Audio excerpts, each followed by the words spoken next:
The January transfer window is open and we're taking on Premier League Leeds in the FA Cup. Roll the intro.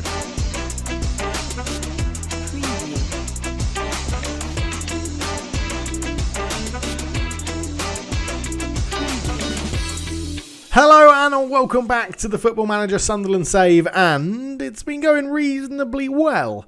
Last game we were together for Middlesbrough and Stoke, and we've sort of been having a little bit of a think about tactics and stuff mainly. It's all been a bit up in the air, but Blackpool, we beat them 4-2. We then drew 1-1 with Blackburn. Luton, we won 3-0. Huddersfield, we won 2-0. 0-0 against Sheffield Wednesday. 2-0 loss to Preston. 3-1 loss to Hull, which was really depressing. But we turned it around by going back to a 4-3-3 against Huddersfield and winning 3-1. Ross Stewart on the score sheet. Not getting too much game time, but sort of forced his way back into reckoning with that one. And then Barnsley, we've just drawn 0-0 with them. But the transfer window is open. We're still looking for a goalkeeper. We've got a little bit of unrest at the team as well, given the fact that a few people aren't getting as much football as they thought they would, but yeah, you never really know. But basically, the 0-0 against Barnsley I'm not too upset about, because we only had 2 days in between those games, and now we've had 5 days rest.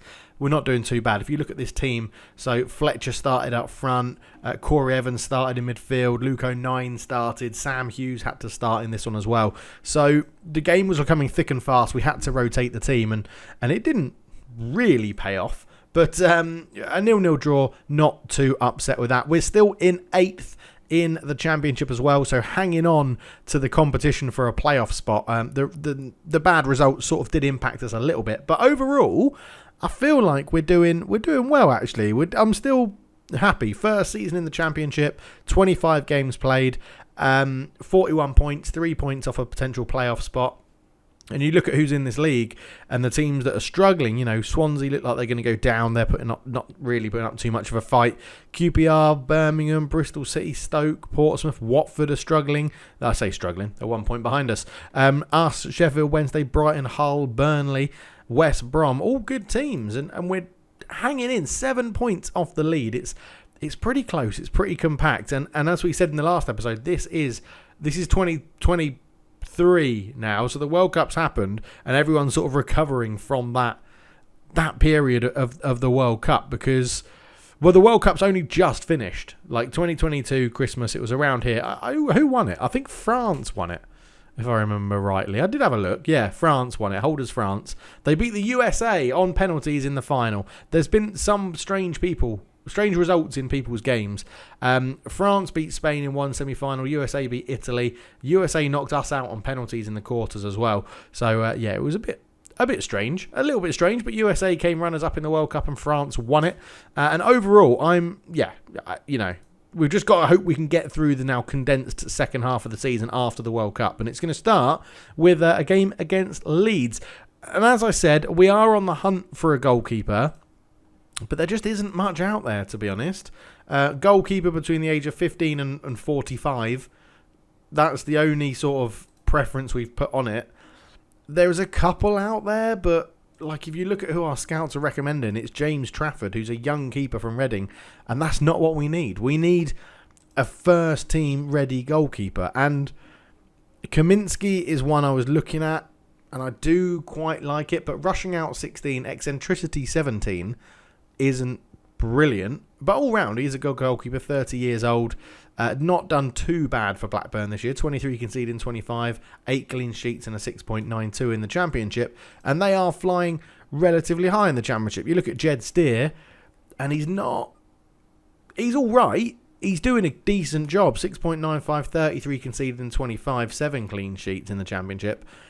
It's just, if we keep this trajectory going, there's no way he's going to be our first choice goalkeeper in the Premier League. Or I hope he's not our first choice goalkeeper in the Premier League. Financial wise, it's not much easier. We've only got 1 million basically left to spend.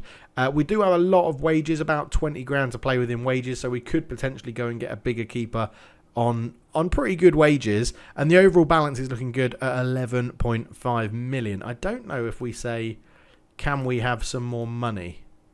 Finances. Can we have some more money, please? I mean, that's the big question. Can we have some more money? Right, we're playing Leeds in the FA Cup, hoping for a bit of a run, but drawing a Premier League team in the third round is normally great if you're a small team, but we're not actually that much of a small team anymore. Being Sunderland, we're on the up, as they say, just one league below Leeds. Not that many places. Leeds, I think, in 14th in the Premier League. We're up in 8th in the Championship. So in terms of actual difference in position, it's 14 places because they're 6 off the bottom of the Premier League and we're 8 off the top of the Championship. So it should be, hopefully, a close game. Hopefully it shows how far we have come as a team. Right, let's pick the team. We'll be back for kickoff. Okay, so the teams are walking out. We've gone for a little bit of a change. It's more sort of strongest team I could pick more than anything. Ross Stewart does start up front as a target man. Rafinha puts this one in. Early header, and Calvin Phillips has put Leeds 1 minute and 15 seconds. They're in front, which is a little bit annoying. They are at home at Elland Road. We're the lower ranked team. I wish it wasn't that easy. I mean, the marking there is absolutely horrendous. I know we're doing half zonal, half marking, but that was all zonal and no marking. That was absolutely dreadful. It's going to be an uphill struggle. Rafinha with another corner, and it goes. There's another. Calvin Phillips is not that good in the air. He is not that good in the air. I want to look at Leeds' team. And I want to click on Calvin Phillips, and he is 5'10". He has heading 12 and he has jumping reach 10. That is dreadful. That is absolutely... Football Manager, sort out your heading stuff. This is ridiculous. Right, Clayson, who's in goal for them today, has caught the ball, and this is not a good start. Demand more. 2-0 down. Here comes Llorente. They've picked a strong team other than their goalkeeper, it looks like, to be honest. Rafinha, 2 assists. He set up Calvin Phillips for 2 headers. Ludicrous. McCrory into Alanga, up to Hurihan. Messina, who's coming back in at left back for Sirkin. He played the last one. McCrory. Doyle on loan from Man City. Still been very good. Likes to bring the ball out from the back. Messina. Alanga. Stewart. Put it into Alanga. He tried, but it was a bad pass. It wasn't really in front of him. Alanga does do well. Gets to the byline. Messina's there. Crossing. Stewart with a header. Sort out the headers. Football Manager. What's that? 7.5 minutes in. And it's 3 headed goals. But I'm not going to complain. It gives us a way back in. 2-1.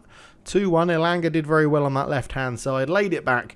And Messina, who's back into the starting lineup today, put a cross in. Stewart just sort of trundled his way into the box. And the keeper's got no chance. Cleason. Not very good goalkeeping. No one's deciding to defend. And it's 2-1, which is a start. Corner then. Pritchard's on it. Swings it in. Doyle. Oh, he's beaten by Struick. And Connor Hurihan will pick this one up. In it goes to McCrory. McCrory goes back to Elanga. Don't mind that. Keep the ball. McCrory again. Pritchard. Oh, good ball through. Patrick Roberts isn't going to get that, though. Playing against his former club. Wasn't he on loan at Leeds, I think, from Man City? As Llorente now brings the ball out from the back. Not going to pressure him there. It's just when he gets just before the halfway line is when we go and put the pressure on. Struick into Llorente. Out to Rafinha. Maybe we are giving him a bit too much space, but who knows. Stewart looking for Elanga. And that is Ross Stewart's weak part. But that's not. He's intercepted well. Elanga's in, and that is 2-2. Lovely stuff. First goal without a header as well. 2-2. Anthony Elanga, a lovely strike. His 10th goal of the season. And, put that in your pipe and smoke it, Leeds. They intercepted that one well. Rafinha was back there, but Llorente tried to do a one-touch pass. Got it wrong. Elanga intercepted, fires it home. And that is 2-2. And that is what we love to see. Now, hopefully that means I'm some sort of tactical genius. And we are on our way to getting through in the FA Cup. But I would also would I take a replay? Do you have replays early on in the FA Cup? I can't remember. But Calvin Phillips' early brace is, ruled out because we've done really well. Yes, we're taking lots of shots. So let's keep doing that because their goalkeeper doesn't look brilliant. We'll give them some encouragement again as we go back out. And another corner. Pritchard swings it in. Hector, he's a big lad. He's hit the bar. Oh, Hector. That is disappointing. Callum Doyle on a 6.3. Don't normally see him having a bad game. He's normally the better of the 2 centre-backs. But Roberts comes forward with this one. Roberts, good pace. No, bad pace. Rafinha. They've got Rafinha and Rafinha. That's annoying. And Rodrigo up there as well. Rafinha. There is Junior Firpo. And there is Rafinha, as I was just talking about him. 3-2. That is very annoying. Right, Callum Doyle's going to come off, not playing very well. Andre Wisdom, who is back from injury-ish. He was said to have a maximum of 45 minutes. This is his first game since 8 months out, I think it was. So, yeah, he's going to come on. And then with that change, because we're starting Edmondson at right back, we're actually going to push Edmondson into the middle, a bit more of his favoured position, and see if we can create something from there. And then we're going to do another sub. We'll be Pritchard off, and we'll get Embleton on in the middle. He is our main sort of playmaker. Technically, I've rested Embleton for this game because he's our starting midfielder normally. As a Junior Firpo up to De Arasata. Junior Firpo on. I'm going to assume that's Junior Firpo. That probably isn't actually, because is it? Oh wow, that marking is dreadful. Come on, demand more. I mean, it's another header, but I think we can give them that one because our marking there was absolutely woeful. We've got 3 men here. I don't know what Messina's doing. Messina, hello, Messina. That's your man. You should be marking him a bit better than that. Let's blame the assistant and say that it was his fault because we hadn't asked him to put the instructions on. Why not? We'll go with that. We'll take the blame off me. We'll blame our assistant, which isn't rude today. He's not in the room. But actually, we've not actually played too badly. I think maybe it's just the quality of a Premier League team that's outclassed us here. 6.5 is Hector, again, not playing well. Jed Steer, 6.4. You can't really do much when all of your defence are playing wank, are they? So Hector off. We'll put McCory at the back because he can actually play there a little bit better than Evans. But, yeah, not too bad. I mean, Leeds are a better team than us. There is a big difference. There you go. We said what's the difference at the beginning of the game between the Premier League and the Championship. It turns out two headed goals from Calvin Phillips is actually the decider. But you did all right. Yeah, you did all right. I'm not going to be mad at you. I mean, we've lost Ricky J. Jones to injury. Andre Wisdom's just coming back from injury. He is our first choice right back. So that's going to help now going from there as poor finishing cost us dear. I mean, did it? If we look at the stats, yeah, XG 1.6 to 1.5, more possession, just a less amount of shots. So, yeah, not too bad. I mean, Rafinha, he's better than anything we've got. Like, he's really good. Calvin Phillips normally moves for quite a few millions in the game at some point. So, yeah, I'm not too bad. I'm not too upset with that. I just think a goalkeeper would be useful. Let's see if the board give us a bit more money. Blackburn absolutely smashed. Well, Weymouth it was. I thought it said Burnley. It is Weymouth, so that's acceptable. I think we would have smashed Weymouth. Well, we're not going to progress in the FA Cup, annoyingly, and it's all right. Focus on the league. We'll take all those distractions away from us. If we look at the other competitions, knocked out in the third round by Leeds, knocked out in the second round by Barnsley, which means we're left with just the league, which should allow us to rotate and rest players a little bit more. And climb back up this table because I don't feel like we're far off. If we can get the playoffs, I'd be well happy. I'd be really, really happy. You look at all the teams around us and who they got. FC Halifax, Stoke had to play. I mean, what's that about? Right, we can't run at a loss and we simply can't afford to spend more money. Let's go and chat to them, shall we? Let's go and say, give me some more money. Could I please have an improved transfer budget without proper investment? We're going to be considered constantly beaten to our targets. We could really do with a bit more flexibility in the transfer budget to give us an edge in the battle for promotion. I need a big transfer budget to make sure we're not beaten to our most... No, we'll bring rivals into it. Yeah, we're not going to be beaten to our targets. We're currently making a loss and the club just isn't built to recoup those losses. Request denied. Okay, whatever. Huddersfield make room... No, you've been after him for a while. No. You're not having him because he's rated really highly. So, no, he's not going anywhere. Edmondson's coming along well. What? Why couldn't we get Vereza? Normally, staff always get a work permit. He was going to come in as a half-decent coach. We have made some staff acquisitions. The main ones I want to show you is that our under-18s got a new manager. No, they didn't. This is in... I'm thinking of the wrong save. It was the Wrexham save, wasn't it? That they've just come in. We did bring Claudio Ranieri in as a scout, which I think is amazing. The fact that he's now a scout for us, which is really good. Was it not on this one? No, it wasn't on this one. Oh, well, in the Wrexham save, you have to find out who we've signed as staff. You're going to have to go to the Twitch description in the bottom in the description thing. Twitch link in the description is what I'm trying to say.